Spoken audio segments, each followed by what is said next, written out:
అందరికీ నమస్కారం అండి. శైలజ వినిపించే కథల ఛానల్కు స్వాగతం. ఈరోజు మనం జొన్నలగడ్డ నారాయణమూర్తి గారు రచించిన గుండె వైద్యం అనే కథను విందాం. ఈ కథ సెప్టెంబర్ 1983 చందమామలో ప్రచురింపబడింది. గురవయ్య అనే భూస్వామి గుండె జబ్బుతో మంచాన ఉండగా ఆయన్ని చూసిపోవడానికి పక్క ఊరిలో ఉంటున్న ఆయన మేనల్లుడు సదానందం వచ్చాడు.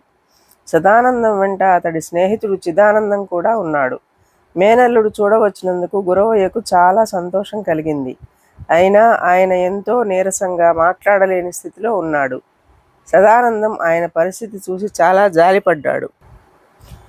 అతడు మేనమామను పరామర్శించి ఆయన వ్యాధికి చుట్టుపక్కల బాగా పేరు మోసిన వైద్యుడి వల్ల చికిత్స జరుగుతున్నదని తెలుసుకుని తృప్తిపడ్డాడు.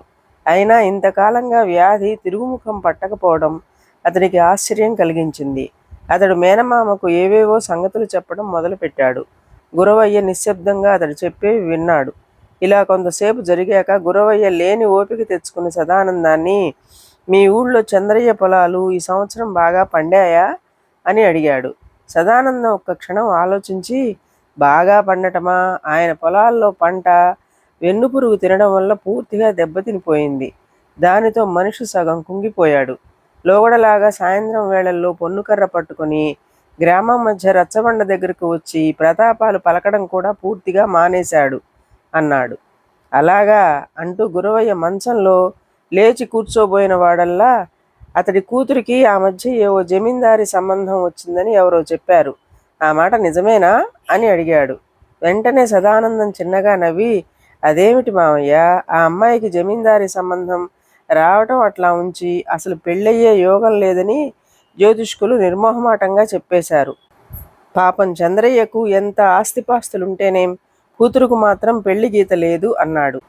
ఆ తరువాత గురవయ్య మేనల్లుణ్ణి ఎలాంటి ప్రశ్నలు అడగలేదు. సదానందం ఇచ్చిన ఈ సమాధానాలు అతడి స్నేహితుడు చిదానందానికి చాలా ఆశ్చర్యం కలిగించినాయి. కొంతకాలం కిందట సదానందానికి చంద్రయ్యకు ఏవో మాట పట్టింపులు వచ్చినాయి. ఆ కోపం మనసులో ఉంచుకుని అతడు మేనమామకు అబద్ధాలు చెప్పాడనుకున్నాడు చిదానందం. కొంతసేపు గడిచాక స్నేహితులిద్దరూ తమ ఊరు తిరుగు ప్రయాణం అయ్యారు.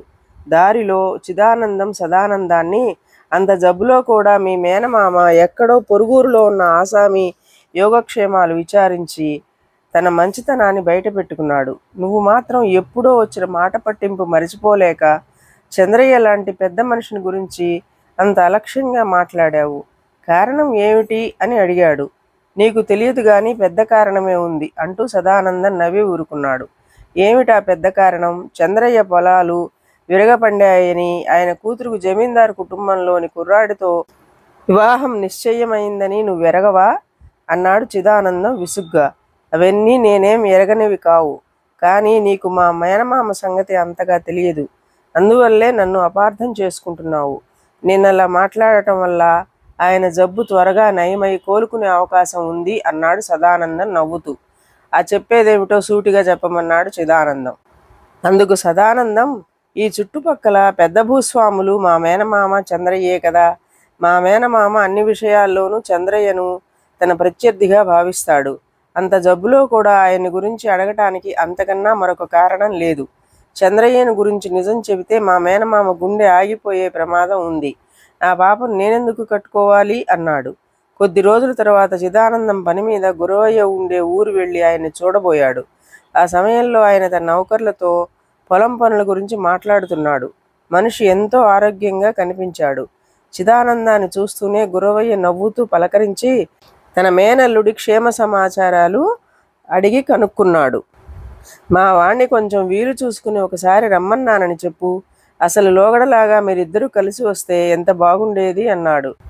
చిదానందం తిరిగి గ్రామం చేరి సదానందాన్ని కలుసుకుని, నిన్న పనుండి మీ మేనమామగారి ఊరు వెళ్ళాను.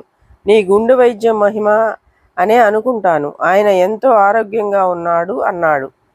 ఇదండి కథ. ఈ కథ మీకు నచ్చినట్లయితే లైక్ చేయండి, షేర్ చేయండి, కామెంట్ చేయండి, సబ్స్క్రైబ్ చేసుకొని నన్ను ఎంకరేజ్ చేయండి. నమస్కారం అండి.